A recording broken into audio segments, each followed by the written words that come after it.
Congratulations over here. How did that feel?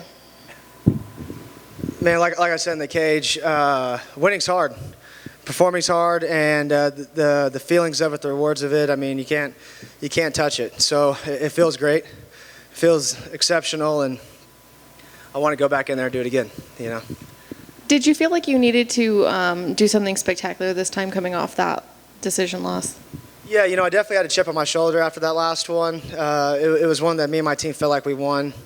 I felt like I wasn't really getting credit in the commentary, and then in the maybe feeding the judges there in an empty arena. I just I felt like I was getting the upper hand the whole fight, but I certainly had a lack of intensity at moments, and I wasn't executing maybe to the best of my abilities and closing the way I should have or could have.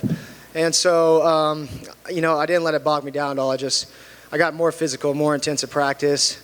We've been grinding for, I mean, shit, however many months. It's been like 7 months, 8 months or whatever. And so I had to make a statement in this one, especially against a newcomer on a short notice. I had to make a statement. I'm no one to take newcomers lightly. You know, I have respect for them, being one, you know, myself and the way I came in. So I need to make a statement with this fight. Do you think maybe fans don't understand, or maybe they underestimate taking a newcomer on short notice, you know, no time to kind of prepare for them? Can you kind of explain that a little bit? Yeah, as all the risk lies on the veteran or the secured UFC fighter, essentially, because the newcomer has nothing to lose. Why would he? You know, this is a spur-of-the-moment opportunity. It's the biggest moment of your life, and no one says no to it. You know, I certainly didn't. You know, and you don't think twice. And then you go in there and you go in there full-fledged. I mean, you saw him come in heavy. He was very excited, very, very zealous to take my head off. And that's a newcomer's edge, is sort of reckless abandonment and a fear of nothing, really. Was there any hesitation to take it because of that? No, you know, I'd worked so hard, and I really wanted the date. I wanted the fight. It was my birthday yesterday, you know, and I'm too old to be like, you know, I need a fucking party or anything. But, you know, I was kind of, you know, I want to take a load off. You know, we've been training forever. I wanted to fight. I wanted to win. The date lined up with it. I didn't want to push it back another week, another 2 weeks, especially with the weight cut. You know, you start preparing your body in such a way to have to push back another week, another 2 weeks. It sort of, it throws a wrench in your planning. And so I wanted to keep the date. I was just so grateful grateful to Glory and Breeden and Sean and Jason House, everybody who were able to put the fight together, accept it on my opponent's end, and keep it in place. And you mentioned wanting your original opponent next. What's the reason for that? I was prepared for him. We were in an 8-week camp for the guy, you know, 8, 9 weeks. You know, why not? Because I didn't really move anywhere with this fight. You know, so it was again, the newcomer gets all the advantage in a fight like this. I mean, certainly I love, again, you don't take any wins for granted. You know, I know better than to do that. And so a UFC win's a UFC win, but I prepared for someone for a long time now. I'd like to get that fight. He's a top 20 prospect in Leonardo Santos. He's 7-1 in the UFC. He's a formidable opponent. And then it kind of bridges just in the trajectory that we had afterwards, then facing top 15 again and going back on the run. And when would you like to see that fight happen? As soon as possible. Thank you. Thank you. I just want to say happy birthday, mate. Thank you, brother. 29? 29. Yeah, I was hoping we could just get it done on like September 29th or 30th, or how many days are in September? 30, 31? I was hoping we could do it like one day before, so on the little card it'd read 28, not 29. Me and Brandon Royval were joking about that because we both turned 29 like right before our last fight. And I don't know, you look at shit like that, it's petty, but... It's a good way to celebrate it, even if you don't party anymore, which is outrageous, you know. No, I do party. I just meant like I don't need people, you know, saying happy birthday and everything, but I'm going to party my dick off tonight. I'm going to have a great time. Yeah. I'm having an awesome time. I tell you what, in Vegas, that might literally happen. The doctor's in line. Only one for me. I mean, 29, but you've accomplished quite a bit in your career at this point. Are you proud of what you've accomplished at this point? I'm sure you would wish, you know, you want to talk about getting the top 15 and all that other kind of things, but you have to be happy at such a young age what you've accomplished so far. Yeah, you know, and I'm grateful for, you know, some interviews such as this one to kind of remind me of that. You know, so thank you, because it's really easy to start comparing yourself.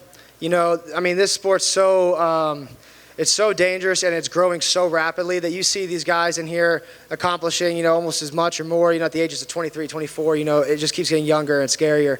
And sometimes you're like, man, I need to pick my shit up. I need to hurry up. I need to get more active. But when you slow down and you can just reflect on your own self, yeah, it's certainly something to hold some pride in and be happy with. But I've never been one to like really revel in or soak on like past laurels or anything like that. I definitely I've gotten better at appreciating the present, but I'm always looking forward. And so there's just so much more that I want to do and that I feel like I need to do, just for the sake of the people that know me, like my coaches and everything, who believe in me. I believe in myself, but they know my potential and they see what I can do when I'm on. And so I need to live to that. I need to do that before I really feel good about things. And speaking kind of like that, us that are much, much older than you, birthdays it's just another day. It's just another year.